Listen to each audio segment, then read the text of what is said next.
Hello, it's teacher talking time. Deacon Wilson from Alabama!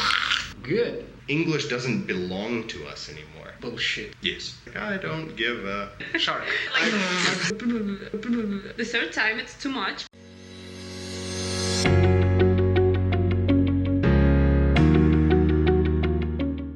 Hey there, it's teacher talking time and today is our second episode and we have a super cool guest today. It's Deacon. Hello. Our lovely guest is still here, Misha. And today we will talk about native speakers in Russia. So our first question to you is obvious. How did you end up in Russia? What happened? It's kind of a difficult question. So I was working in the States for a year after coming back from overseas. And I decided I wanted to stay overseas longer.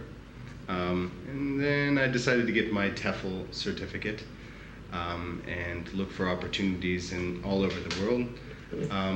Russia was on the top of my list because I've always been kind of interested in your culture and history. And when I applied, the school I applied for told me that we had a position in Siberia. And I'm an adventurous person, so of course it's like, okay, let's go to Siberia, see what the winters are like, and now I'm here. So what's the winter like? Very cold. It does not lie. Yeah, definitely. They said it was cold, and I didn't believe them, and then I came here, and it's pretty cold. All right. What else can you tell about Siberia? Apart from being cold? It's interesting, your weather here, you know. So during the winter, of course, it's cold and windy and rainy, but you do have beautiful summertime when the leaves are out and the flowers are blooming. You see the grass and different things like this. So it's a unique environment where you have the bitter cold, but yet you have the beautiful summer where it's very warm and everybody's out in shorts and swimming. So. Sounds super cool. I'm about to cry. Yeah, nice podcast about weather. In Siberia. Wasn't it about weather in Siberia? Yeah, it was a weather Siberian time. Yeah. So, about teaching, who did you or do you teach here? I mean, kids or whatever. So I mostly work with younger kids. We tend to focus between the ages of 6, for me anyway, 6 to 17 years old is the usual. But lately I've been spending more time in the 12 to 17 range and less in the younger groups. But And what is your impression? I'm interested in the first impression, like when you started teaching Russian kids and teens, and did it change? Like, how many years have you been here? So I've been here for 3 years. Yeah, so almost 3 years. Yeah. Probably it has changed or haven't changed the impression of it. I would say that it has changed, mainly because the students have become more familiar with me. So for them, at first they were like, who is this guy? He's a random American that's in Russia. And so now they've gotten used to the fact that I'm there. They know my name. They know kind of my teaching style. And so it's very interesting for me personally to see them grow and develop in their language and different things like this. Mm-hmm. Good. Okay. So what is the most difficult thing about teaching? The most difficult thing about teaching is probably you will find these students that you really want to reach to. You know, you want them to learn. You see that it would be beneficial to them. But you know, kids are kids. When you teach kids, you have to deal with their individual personalities, and sometimes they're just not at that moment that they want to learn. And so you have to find a way as a teacher to interact with them, to try and inspire them to find that passion in learning that you may have had as a young kid. And I'm sure since we're talking teachers here, we all had a passion growing up for learning, and we turned it into a profession. So, yeah. Yeah, that's true. So, and what did you find some keys or approaches to kids that like despite all your good intentions, like still have some sort of wall between you and them? Yes, of course. There are students that you'll come across that they just are not at that moment that they want to learn. Mm-hmm. It's something that comes later on. They may see it later on in their life. Who knows? If they're 6 years old, maybe they won't find it until they're 10 or 11. Mm-hmm. And so you just have to kind of do the best you can at that moment and try different things, and maybe you'll find some activities or something that they really enjoy, and you can connect with them. I remember a student of mine who just really didn't show any interest until I found out that she really liked cartoons, Mm-hmm. right? And so we kind of started asking her, what's your favorite cartoon? Oh, my favorite cartoon is SpongeBob. Oh, well, okay. Tell me about SpongeBob. What is he? Where does he live? Right? So we started including those English words, not anything, that is relevant to maybe what our lesson is about, but it inspires them to just talk. As teachers, we want them, and especially teachers of English, we want them to just speak sometimes. Mm-hmm. And when you're taking a student that doesn't speak, it's a good outlet for them. Tell me about SpongeBob. He lives under the sea. His best friend's a starfish, right? So you start adding in these words, and for them, it makes them feel comfortable speaking in English. I was thinking, like, at this very moment, as a person, I should like walk at the background, waving a banner, teaching unplugged, teaching unplugged. Because this is exactly how, like, this works when. And it's actually made me think about the next question. Like, very often we use certain textbooks in our work. When you work in a school, or if you just freelance teachers, many teachers, they use course book because it's kind of logical. We were learning our subjects, not only languages but whatever, using textbooks. Kind of logical. Yeah, you have a program, you have some sort of curriculum, and this example shows us that sometimes people don't want to discuss certain topics. Those topics might be very well developed, they might be interesting for some students, but they might be completely like boring, or like they may be just far away from. So how do you think a textbook important in a classroom? Of course, I believe that a textbook is very important to the classroom, not only for the student to see the exercises, to practice, but also as a guide to the teacher themselves, right? Mm-hmm. So the teacher may have all of these ideas, they may have all these different things that they want to try, but they need to know how to direct it. So they need that guide to give them the edge and say, like, okay, we're going to focus on this. If the conversation or if the lesson takes a different turn, I never see that as a bad thing, but you want to try and focus it towards that guide. And especially for students, they need that guide. You can't, as a teacher, you can't just talk to students for an hour or an hour and a half and expect them to learn anything. For most of us in university, we know how it feels in university trying to listen to the teacher for this long span of time and gain this knowledge, but not having any material to go on. Students all need it. I want you to write it somewhere. I want a picture of Deacon saying that just speaking for an hour with people, with students, does not teach them at all. Oh my goodness. It's like great quotes by great people. Yeah, exactly. That's what I mean. Yeah. You encounter teachers that have developed a system over the years, and they think it works, but a lot of the times you'll find that their students may have learned some things. So in this context, they've learned grammar, but they have no speaking ability. Why? It's because they've never given the opportunity to speak. They listen to the teacher, so their listening skills, if they're teaching in English, may be great. Their reading skills may be great, but their speaking skills are non-existent. Yeah, I agree. But Sorry. can I? Yeah, sure. Okay, I have a question. What do you think? What's the difference between a native speaker and a Russian speaking? and they. So A native teacher and a non-native teacher. yeah.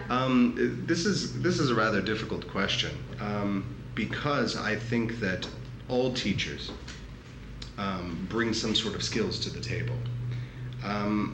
I do believe that it's hard to say if there really is a difference, right? I've met non-native speakers that speak just as well as I do.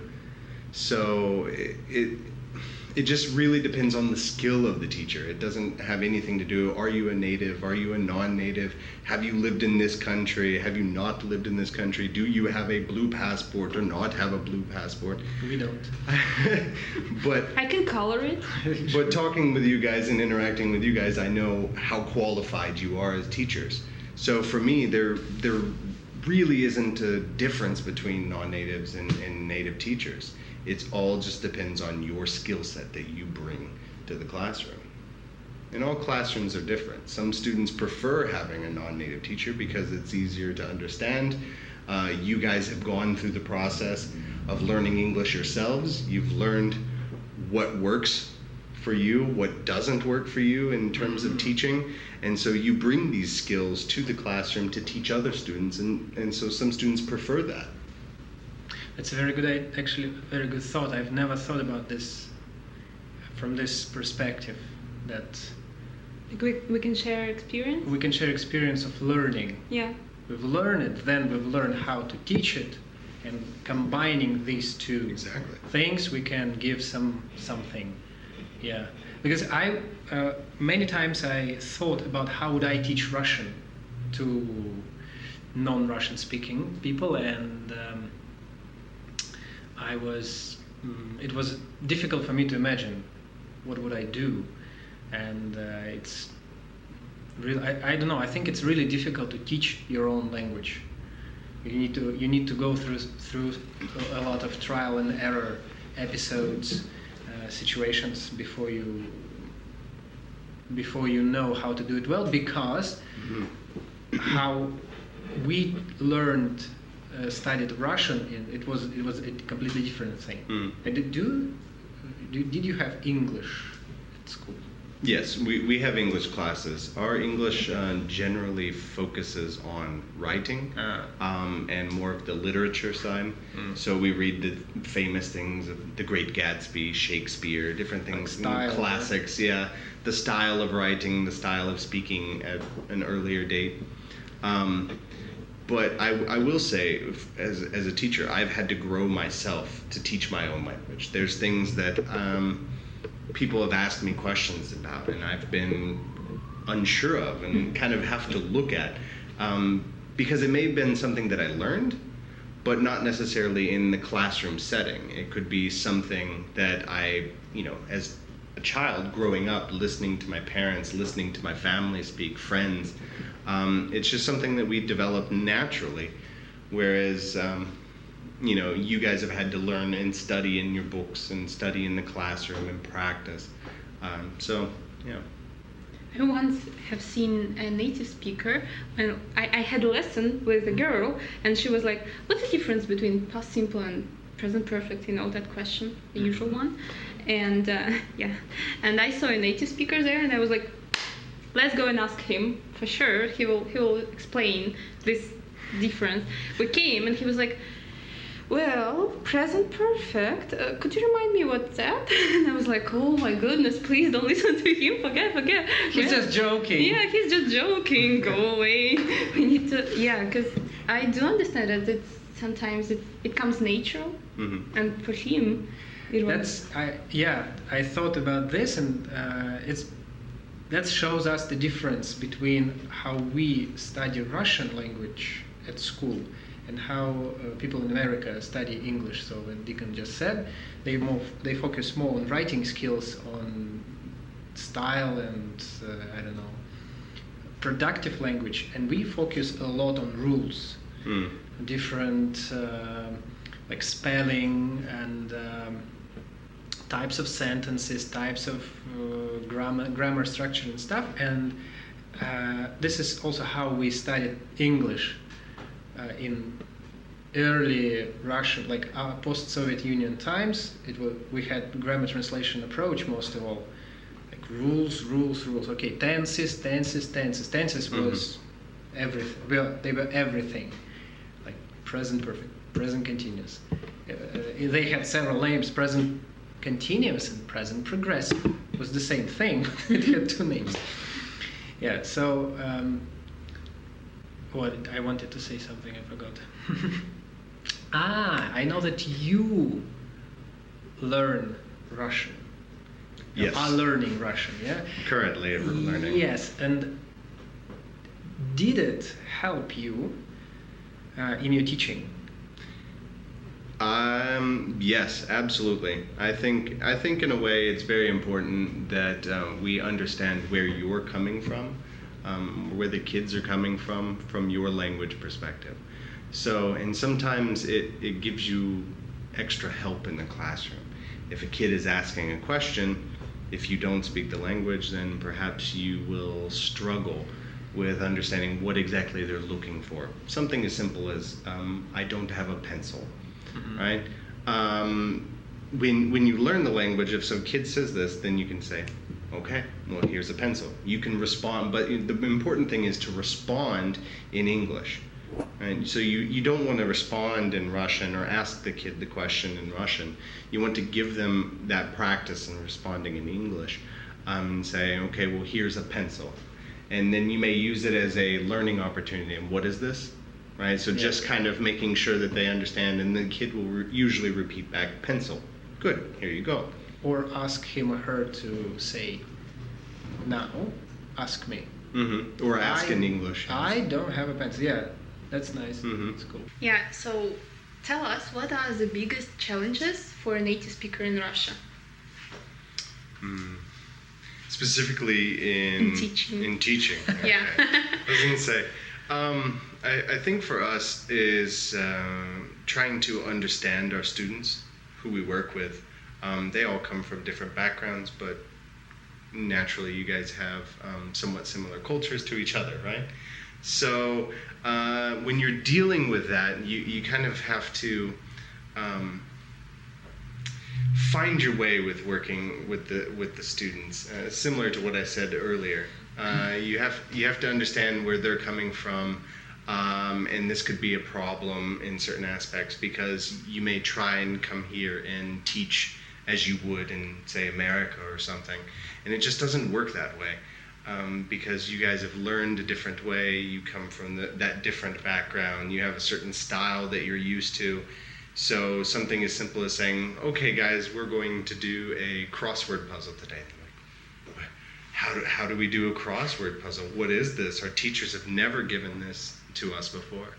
And something like that could be very different for the students. And so you have to maybe explain how to do that. But as you go on teaching, if you have similar students, if you bring out the crossword or another game or another activity, something like this, they know how to do it at that point, and so they get used to it, and it's fun, it's interactive.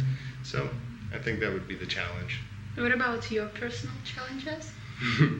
Personal challenges, specifically working with the younger groups, you have to deal with them not speaking any English at all. And so sometimes they have questions, and they have things that they need or things that they want. And they may ask you in Russian what they want, and you don't understand, especially, and this goes back to what I was saying as well, how does Russian help me learn, or learning Russian, has it helped me in the classroom? Absolutely. With those younger kids, they can't try, or some of them, or most of them, cannot get to that point of asking some of the simple questions like, may I go to the restroom? Right? This is a big one when talking with little kids. And so learning that is an important question in Russian, because then you could say yes, and you may go, and so you don't have to worry about any problems in the classroom.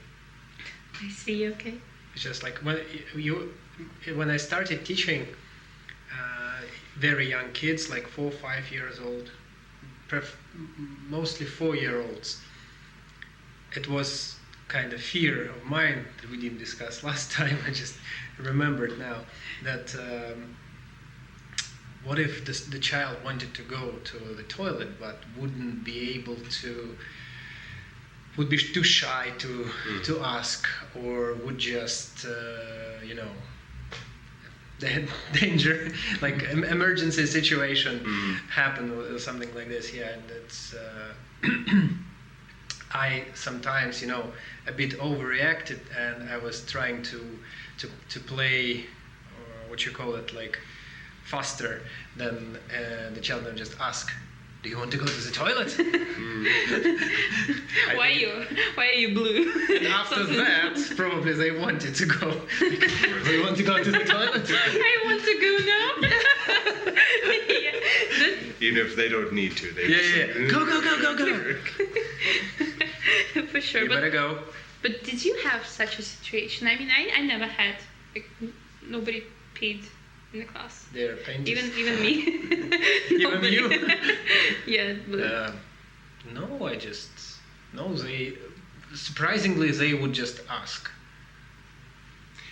in Russian. Yeah. Teaching here, I've had it happen twice in the classroom with the younger groups. And then you have to deal with the aftermath, because the child is usually very upset. So you're dealing with the child being upset, you're dealing with trying to find the parent of the child, and then you're also dealing with the mess that is currently in your classroom that kind of stops all teaching. Yeah. Twice here, and then once in America, but that's a little bit easier for me to deal with in America. So if you didn't answer the question, it's like, okay, well, I can calm you down in English. You understand me, so I can calm you down. But here, it's just screaming sometimes, and so it presents quite an interesting challenge in the smaller groups.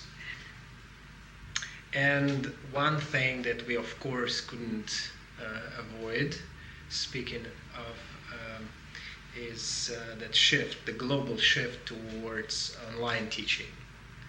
Tell us about your experience in this case. Have you Have you taught like this before? Before working in Russia, no. I haven't had the opportunity to teach online.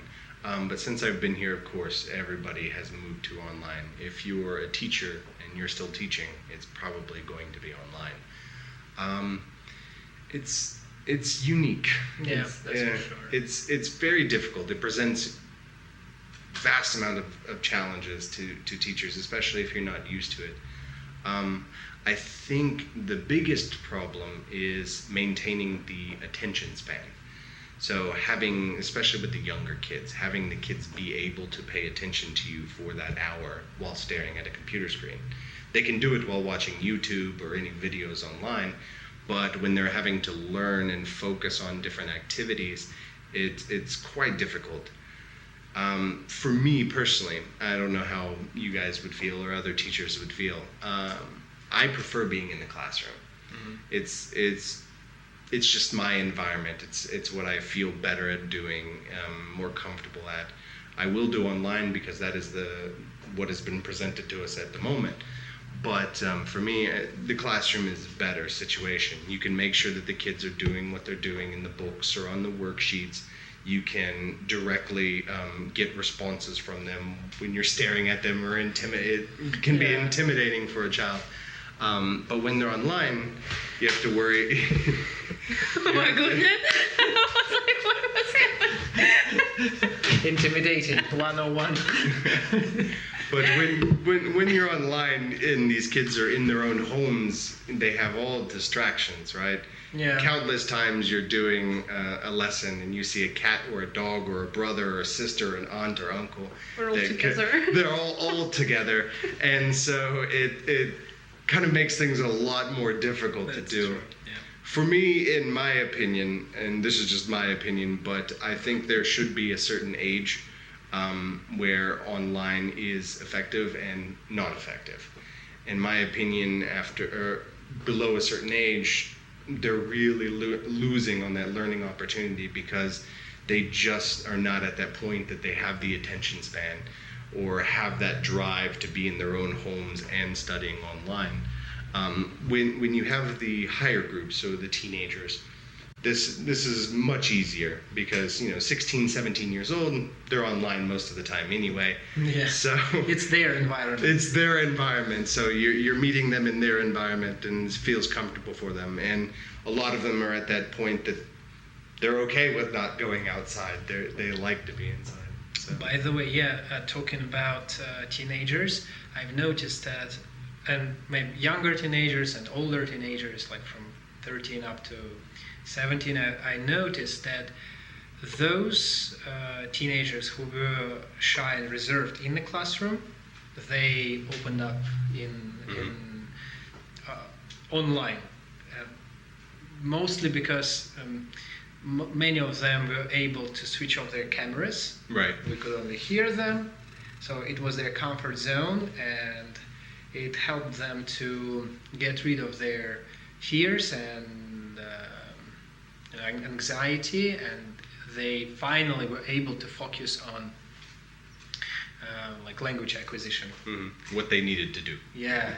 In the classroom, many people are introverts, and it's just difficult. Sometimes it can be difficult for them to concentrate in the classroom, especially if they come to the classroom first time and they see a lot of new people around them and the teacher who is kind of intimidating them. Staring directly at them, did you do your work? Did you do your homework? And so on, yeah. Probably you've asked your students about 3 times that, because we've heard about 3 students peeing in your class after such a question. Yeah. But with kids, with young learners, it's if you teach as a freelancer and you have a group, I think you have to talk to parents before you start lessons. Like, make sure that you are close, but not too close. Yeah, I mean, Right. what I mean is that if something is happening, be ready to react, but do not distract your child. And on the other hand, there is, on the third hand, there is this new technology online. There's platforms that we use to teach. They provide a lot of opportunities to grab the attention, because I'm sure you all noticed that, for example, if you're in a cafe and you see a family with 1 or 2 or 3 kids and they're misbehaving, father gives them a tablet, silence, complete silence, and this is what helps with younger kids. But of course, it's you have to bring in more games, more music, maybe a video here and there, something that pushes them. It still follows what you want to do with them, but at the same time, it gives them a little bit of distraction, so they don't necessarily feel that they are in the classroom. They feel more just, oh, I'm at home watching YouTube. So, yay. I wish I could have such lessons back in days. Grammar translation only. Translate this text. And I guess we're lucky. We had movie days in my school, so some days the teacher would say, okay guys, I'm putting on a movie and this is what we're going to do today. You need to take notes. We're going to answer some questions. Cool. Everybody loved it. We loved movie days. Yeah, we had movie days. Yeah, that was fun. About Pushkin. it was a long time ago. Yeah.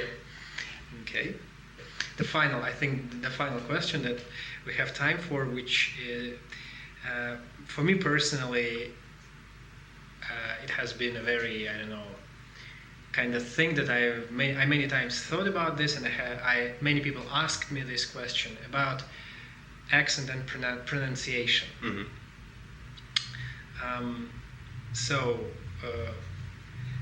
like as a foreigner, how it is important for you that the person, like let's take two people, their like vocabulary level,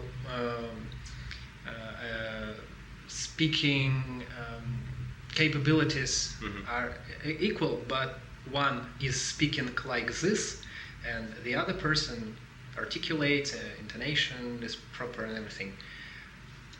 Is it more difficult to understand a person who speaks like this, or is it just about taste? It really depends. So what most people don't realize is that it is harder for some people. For those of us that have spent considerable amounts of time overseas, we get used to those accents. We get used to the different ways that people talk, and so it doesn't really bother us. But for some, they may not understand you at all when you speak with an accent, whether it be Russian or French or German, whatever. But what I think that people need to realize is that English is no longer just the language of let's say a native country. So, America or Australia or England. English doesn't belong to us anymore. British people at this moment. Was there not like that? Like, I'm sorry. I'm sorry. I've just insulted every Australian and British person. The Queen is like. If the Queen sees this, I'll have a lot of explaining to do. But what people need to realize now is that English belongs to the international community. So for me personally, it doesn't matter your accent. It doesn't, as long as the point you're trying to make or the sentence you're trying to say is correct. So it has to be comprehensible. We have to understand what you're asking. If we don't, then you're obviously not speaking the language correctly. But that can be worked on. And so the accents thing, a lot of people debate, well, we need a native English teacher because we need that accents, the pronunciation. No, you don't. You need a good teacher. You need a teacher that can show you the proper way to speak, whether or not you have an accent. Some of the teachers that I've met that have done this for many, many years, a friend of ours that we have in common, he obviously has a very strong Russian accent, but when he speaks, everything is clear, and he knows the vocabulary. He knows especially the academic vocabulary. He speaks very intricately, but he has the accent. What does it matter? That's kind of the thing. And just as long as we can understand what you're saying, I think that's the most important thing. But English no longer belongs to these main countries. It's an international language. It's one of the most spoken languages around the world. And so why should we care? Why should we be bothered because you said something slightly different than what we would hear? Now, if you're saying completely different words, that's a little different. And I've experienced that in Russian as well. Oh, yeah. Small little changes in the accent is a completely different word. So this, of course, causes the problems. But other than that, speak as you will. Speak freely. Be happy that you can speak it and that people understand you. Finally. Thank goodness. I'll show this to my teacher. Yeah, I remember there was often and often. My teacher was like only often. No often. Okay, let's play. Let's play the game. Ready? Yep. Okay, play. No, it's a joke. So what game we will play today? Cross and dots. No. Swap your chair. No. My two favorite Hot games. potato. Rock, paper, scissors. With a camera. Lizard Spock. I'm still thinking about swap your chairs. Like swap your chair if you're a teacher. So tempting. Yeah. Okay, we are playing today. Never Have I Ever. And I will ask you the questions about teaching. Don't worry, nothing personal, too personal. If it happened in your life, you answer I have, you raise your hand, okay? I should ask you some.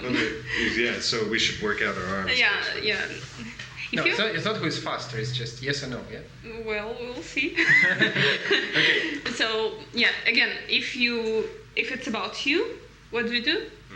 What Raise hand. Raise hands, okay. She's a teacher, she concept check. Yeah. Checking for understanding. Instructions checking questions. What should I do? Alright, so ready? Yeah. Okay. Never have I ever said a swear word in class. So raise our hand if we have. Okay.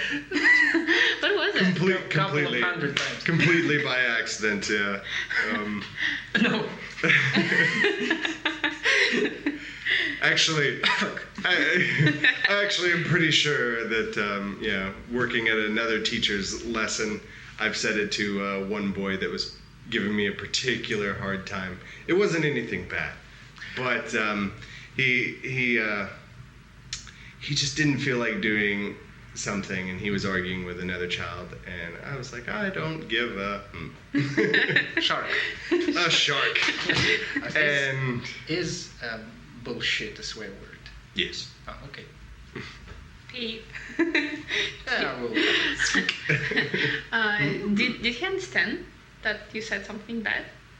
Oh, Was it of a course. Yeah. 4-year-old So kid? no. This was a teenager. He was in a very small group, and he had a spat of like an argument with another boy. It went from a chat that they had in the classroom, or a chat outside the classroom, and they brought it into the classroom, and so. And I was trying to teach a lesson, and I had 3 other students that were trying to learn, but they were just fighting back and forth, and they were not listening, and so I was just like, guys, that's enough, and kind of lost my cool there for a moment, but what can you do? Sometimes it happens. Yeah, okay. But will you tell? No. Okay. It will make your podcast 21 plus. Okay. Never have I ever called a student by the wrong name. Yeah, of course. Today. It happens. Yeah. Any problems? No, Nothing? no, nothing. Just I had in 1 year I was teaching several groups, and I had a lot of students of 2 names, Arseny and Savely. 3 Arsenis and 2 Savelis, and it somehow mixed in my head, and 2 of them, one Savely and one Arseny, were in one group, in the same group, and of course I always confused it. But then I just started calling them, hey, you. No, a joke. No, I just slowed down and quickly thought which name to use. And I had a student just, I don't know, a month ago, and his name was like a super difficult one. I mean, I don't know, a really difficult one. No, my goodness. It was a difficult one. So I've asked him 2 times, like, could you repeat your name? And he was like, blah, blah, blah. And I'm like, could you repeat, please? And he was like, again, blah, blah. And I understand that the 3rd time it's too much. And you know what? I just calling them. You say, okay. I called him Mister. For the whole lesson, I had only girls. Teacher like, of the year. Teacher of the year. So I had 4 girls and the guy, and I was like, okay, Lena, Настя, Оля, Mister. That was like, I don't know. The Mister. Next time. Sometimes you get the kids that, you'll get into a classroom with 3 of the same name, right? So mine was Dima. I had 3 Dimas in the classroom. And then, of course, you would go to the last name. Well, some of these kids, of course, for us anyway, it's very difficult pronouncing last names. And so I said, okay, you're Dima D, you're Dima K, and you're Dima P. Like, cool, we got it, we're good. Because I'm not even going to try and pronounce the last names, I'm sorry. I once forgot the name of the student, and it was just crazy because she had been my student for a couple of years, and of course I knew how to what was her name, but it just slipped my mind, and the next round goes to Jessica. And it did it. I mean, it was okay. I mean, it completely changed the rest of the lesson. Like the last 20 minutes, everybody started creating the American English names for them. It was quite fun. So we would have a class full of Misters and Jessicas. Yeah, Jessica, Johnny. Yeah, exactly. Derek's. Yeah. Next time I will call him. Okay. All right. Never have I ever hidden to avoid a parent or a student, like somewhere. To avoid a parent? I mean, you are in the shop and you want to buy something? No. For example, wouldn't you? No. No. When I'm I outside like to the be classroom, I'm just myself. Come on, I see my kids and I'm having some wine here. I think- and they're like, oh, how are you? No. How come? Teachers are people, I'm not actually. on work. I'm not at work. I've seen some teenagers in a pub or something. Maybe if I was drunk quite well, I would minimize. But Your it depends. interaction. It depends on the situation. Never have I ever came to a class after a Fun night. with a hangover. Nothing like that terrible, Nothing, yeah. but yeah. Nothing that terrible, but you do have that headache. What do you mean by that terrible? I mean, with aroma coming from Right. a door, Where you smell as if you just left. No. and like like your face being a complete Right. mess, But a headache and you're like, oh my goodness, kiddos, please just do something a there. headache, yeah, of It's- course. Yeah, you kind of brace yourself for an hour, give the lesson, And relax for a and then minute, relax yeah. and drink tea or water. And it's kind of unavoidable when you live in Russia because you guys have celebrations for everything.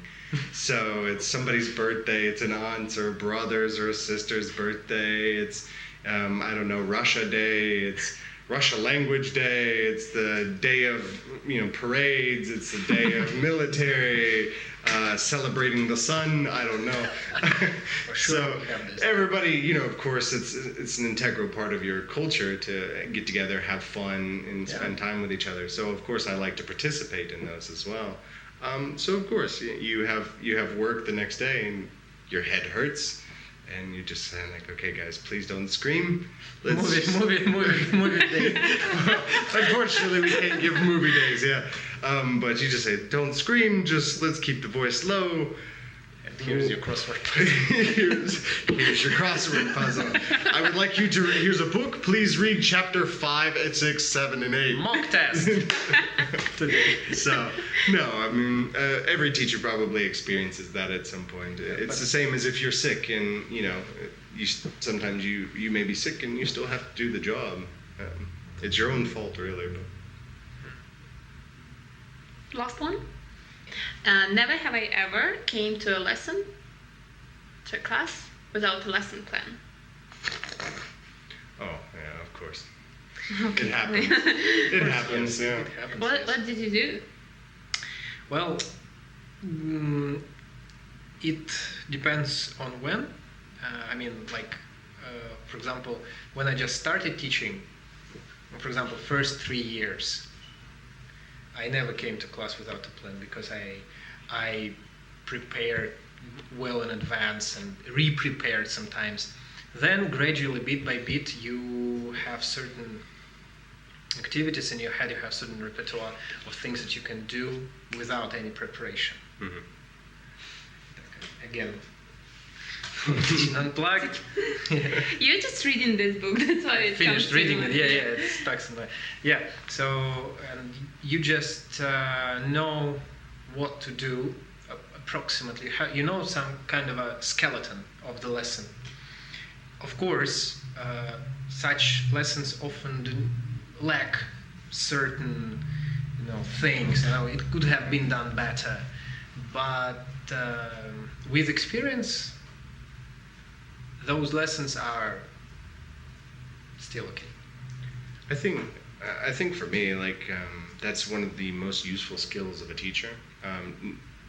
Naturally, you don't want to do it all the time, but sometimes you're going to find yourself in a situation where you don't have a lesson plan. Maybe you can't access it. Something happened with computers, or something's different with scheduling, so you end up with another class that you weren't planning on having. So you plan for one, but you don't have a lesson plan for this one that they said, hey, we need you to cover this for the next hour.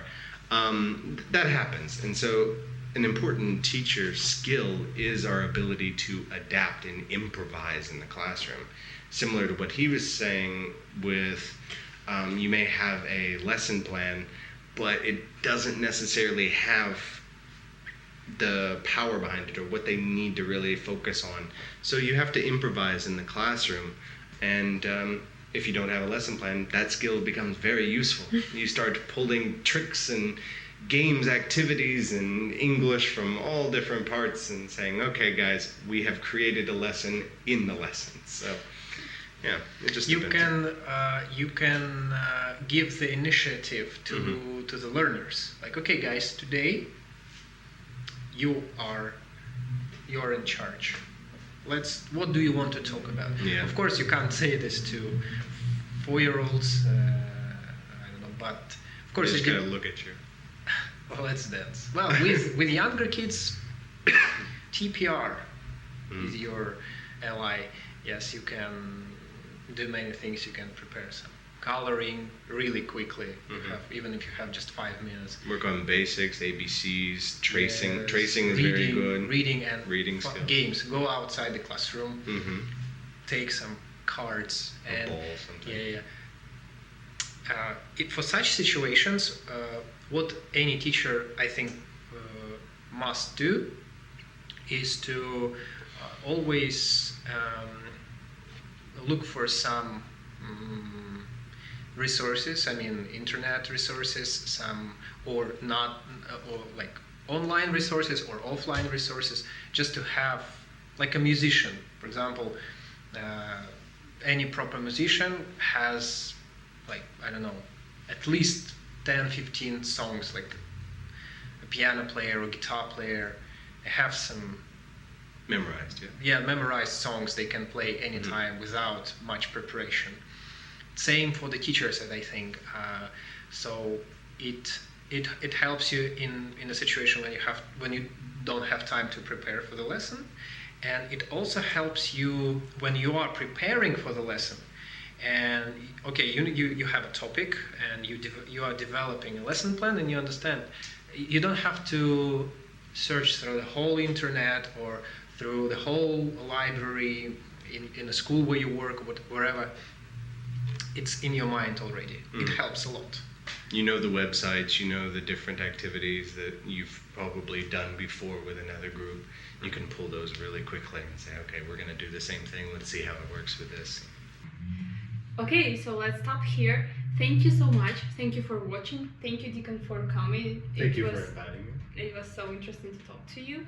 And what we want to ask you, if you have any questions to Deacon, if you want to ask any questions, feel free to ask them under the video. Write some comments.